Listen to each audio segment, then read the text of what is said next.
عبادت میں مشغول ہو جاتا. کہتے ہیں جب مجھے بھوک پریشان کرتی میں اللہ کی عبادت کرنے لگتا. میرے غوث کہتے ایک دن میں نے دیکھا کہ نماز سے جب فارغ بیٹھی تھی غوث اعظم دیکھا برابر میں کوئی کھانا کھا رہا ہے. سرکار غوث اعظم کے دل میں خیال آیا یہ کھانے میں مجھے شریک کر لے.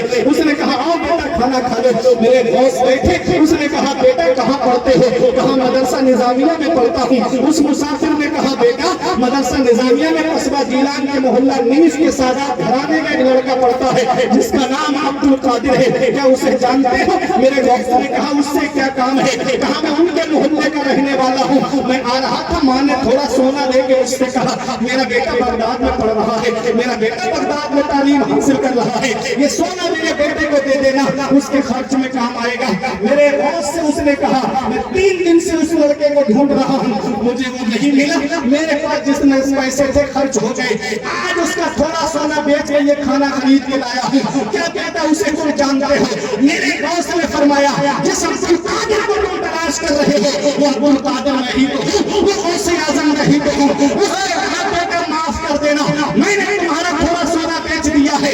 سرکار غوث اعظم فرماتے کوئی بات نہیں, آپ نے وہ سونا لیا اور کھانے کا سامان خریدا. وہ جو 40 فقیر بھوک بھوک چلا رہے تھے ان فقیروں کو لے جا کر کے وہ کھانے پینے کا سامان دے دیا. یہ غوث اعظم ہے. پریشانی اٹھائی غوث اعظم نے, تکلیفیں اٹھائی غوث اعظم نے, کئی کئی دن کے فاقے کیے غوث اعظم نے. اللہ نے بڑا مقام دیا غوث اعظم کو. ایک دن یہ قسم کھائی تب تک نہیں کھاؤں گا جب تک اللہ نے دستے فکر سے نہیں کھلائے گا. کئی دن کے بعد میں آپ کے پیر و مرشد اور آپ کے استاد حضرت ابو سعید مخزومی علیہ رحمہ ایک کباب میں کھانا لے کر آئے. کہا ابو قادر یہ کھانا کھا لو. آپ نے کھانے کو ہاتھ نہیں لگایا.